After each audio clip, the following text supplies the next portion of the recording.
माता की जय। नारी शक्तीचा विजय असो।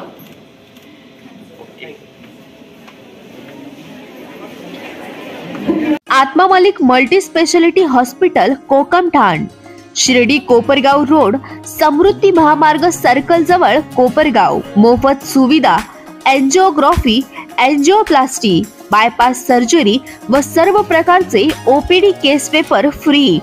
सोनोग्राफी फक्त 400 रुपयात। लॅब तपासणीवर 50% सूट। एक्स-रे फक्त 100 रुपयात।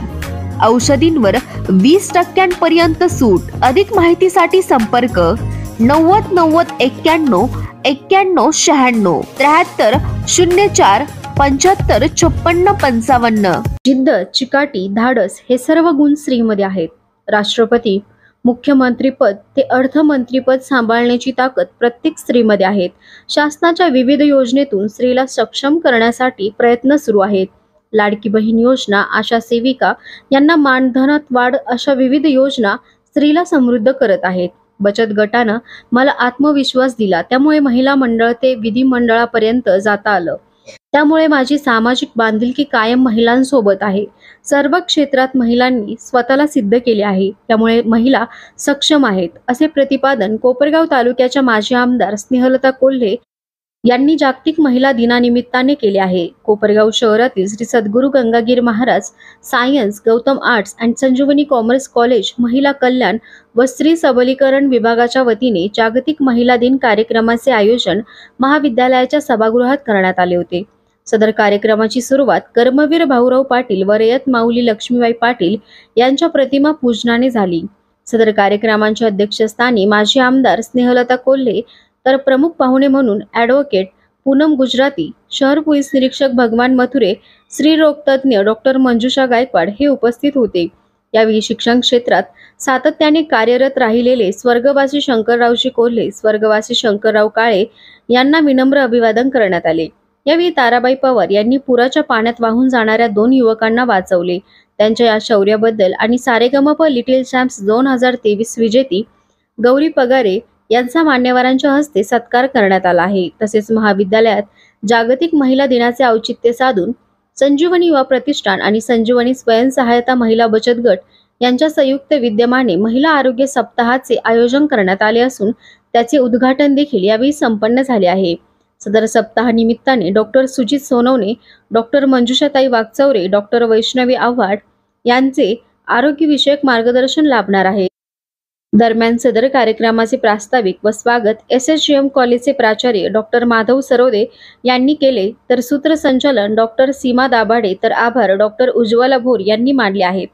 यावेळी गौरी पगारे हिच्या मित्र वणव्यामध्ये गारव्यासारख्या या गीताचे उपस्थित सर्वांचे लक्ष वेधून घेतले होते। या प्रसंगी SSGM कॉलेजचे प्राचार्य डॉक्टर माधव सरोदे, भाजपा महिला मोर्चा अध्यक्षा सौ वैशाली आढाव, सर्व आजी माजी नगरसेविका, प्राध्यापक Sanjay Shinde, doctor Arjun Bhagwat, doctor Babasaheb Shendge, doctor Mohan Sangle, doctor Vaishali Supekar, महिला कल्याण व स्त्री सबलीकरण महाविद्यालय विकास समितीचे सर्व सदस्य, शिक्षक, शिक्षकेतर कर्मचारी, विद्यार्थी व विद्यार्थिनी मोठ्या संख्येने उपस्थित होते। कार्यक्रमाची सांगता राष्ट्रगीताने झाली आहे।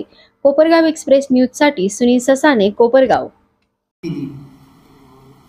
आणि सगळ्यात महत्त्वाचं, ज्या पुरस्कारती आपल्या पुरस्कार ज्यांना मिळाला त्या श्री सन्मान, नारी सन्मान पुरस्कार, त्या ताईबाई पवार आणि गौरीताई। ही गौरी अगदी 10 वर्षाची, 10वीला आहे, 10 वर्षाची 10वीला आता आहे, पण सारेगम लिटिल चॅम्प्स मध्ये ती गेली। तिची आई समोर बसलेली आहे, ती अगदी शेतात निंदायचं काम करते, भांडे घासायचं काम करते, पण मुलीला तिने घडवलं, त्यामुळे तिचंही नक्कीच आज या महिला दिनी मी कौतुक करते। आणि ताईबाई आणि छबू भाऊ, ताईबाईंना तर ABP माझाचा सुद्धा नारी शक्ती पुरस्कार मिळाला। मुलींना तुमचं लक्ष नव्हतं, मगाशी तो पुरस्कार का दिला कुणाला सांगता येईल का? ताईबाईंनी काय कर्तृत्व केले, काय काम त्यांच्या हातून धाडसी का कर्तृत्व त्यांनी काय केलं ते तरी लक्ष होतं का? बऱ्याच जणींचं लक्षच नव्हतं।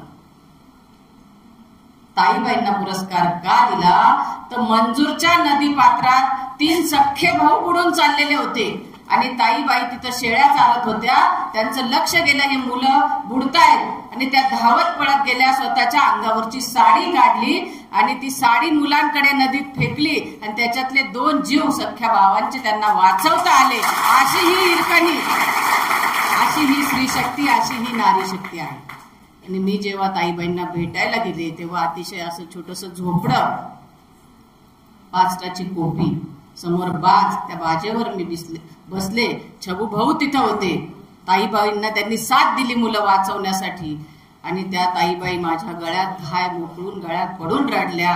का तर मला 3रा जीव का वाचवता आला नाही.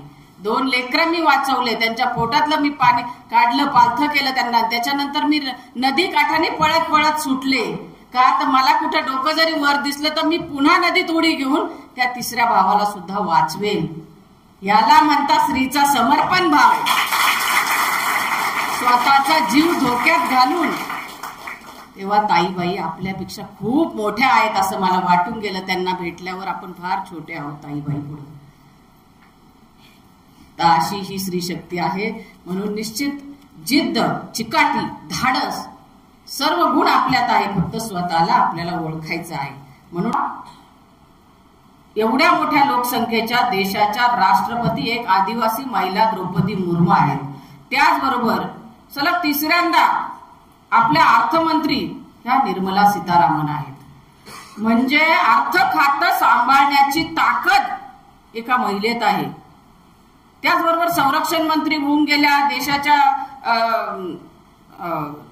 मुख्यमंत्री वेगवेगळ्या राज्याच्या महिला होऊन गेल्या. म्हणजे कुठलंही असं क्षेत्र नाही. राज्यपाल असतील, म्हणजे राजकीय क्षेत्रात देश चालवण्यामध्ये जे काही निर्णय प्रक्रियेमध्ये महिलांनी स्वतःला सिद्ध केलेलं आहे. हे झालं राजकीय क्षेत्राचं. सामाजिक क्षेत्रात तर खूप मोठं योगदान आहे. इतिहासातही योगदान आहे. आपल्याला माहिती, शिवबांना जिजाऊंनी घडवलेलं आहे. राणी लक्ष्मीबाई असतील, अहिल्यादेवी होळकर असतील, ह्या सगळ्यांचे चरित्र मुलींना वाचून बघा तुम्ही. प्रेरणादायी प्रवास आहे. देश प्रगतीपथावर गेल्याशिवाय राहणार नाही. ज्या देशात विकासाच्या प्रक्रियेमध्ये महिलांचा सहभाग आहे ते देश प्रगतीपथावर आहे. कारण एक मल्टीटास्किंग रोल महिला करू शकतात. एकाच वेळी पोळ्या लाटत असताना दाराची बेल वाजवली तर ती जाते, मोबाईल फोन आला तर ती फोन घेऊ शकते, मुलगा रडत असला तर त्याला त्याच्याकडे लक्ष देऊ शकते, कोणी पाहुणे आले ती मॅनेजमेंट स्किल सुद्धा तिच्यामध्ये आहे. आपल्याला ओळखा. आपण रडत बसण्यापेक्षा, कुडत बसण्यापेक्षा लढायला शिकलं पाहिजे. संकट कोणाला नाही. तुम्ही ताईबाईला विचारा तिचं जीवन काय आहे. तिच्या घरीच जाऊ नये मी तर म्हणते. शेळ्या वळते ताईबाई.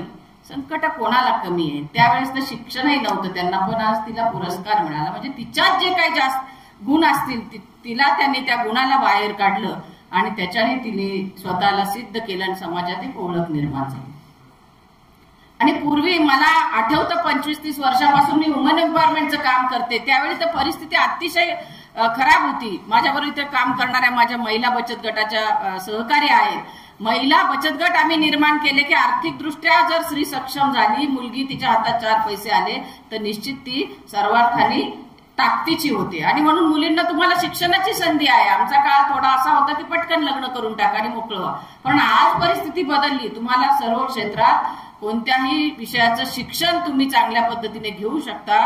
स्वतःच्या पायावर तुम्ही उभ्या राहू शकता. मी एक सुधा मूर्तींचं तुम्हाला सहज एक वाचून दाखवते, मला आवडलेलं. बऱ्याच स्त्रियांना शारीरिक सौंदर्याचा न्यूनगंड असलेला मी समाजात वावरत असताना माझ्या निरीक्षणात येतो. म्हणजे मला असं वाटतं मी फक्त सुंदरच असली पाहिजे का? मला सांगा बरं, राष्ट्रपती द्रौपदी मुर्मू राष्ट्रपती का झाल्या? खूपच सुंदर होत्या म्हणून झाल्या का? त्यांच्या विद्वत्तेची सौंदर्य आहे. त्याचबरोबर तुमच्या संरक्षण मंत्री आहेत. म्हणजे सौंदर्याच्याच गुंत्यात अडकायचं का आपण?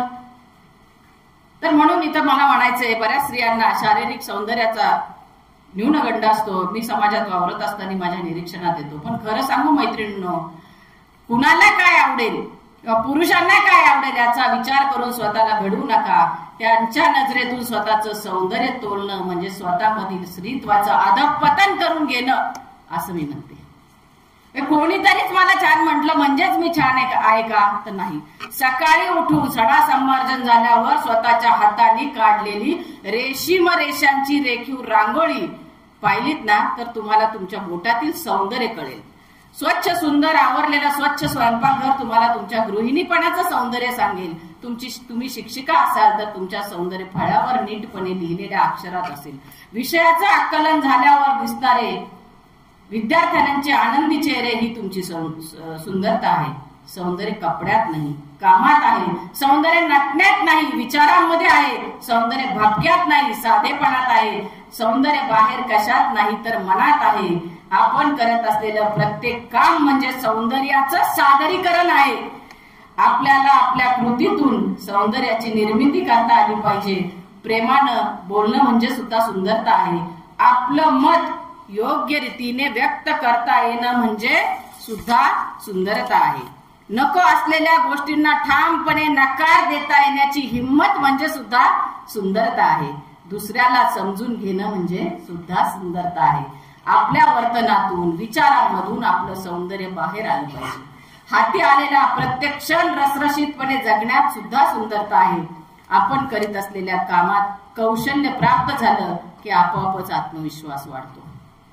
आत्मसन्मानाची जाणीव होते. अशी आत्मविश्वासानं जगणारी स्त्री आपोआपच सुंदर दिसते. हा माझा स्वानुभव आहे.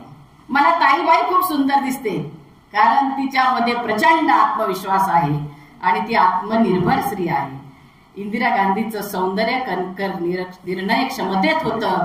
मेरी कॉमचं सौंदर्य तिच्या ठोशात होतं आणि बहिणाबाईचं सौंदर्य त्यांच्या असामान्य प्रतिभेत होतं. लता दिदींचं सौंदर्य त्यांच्या अप्रतिम अशा दैवी आवाजात आहे.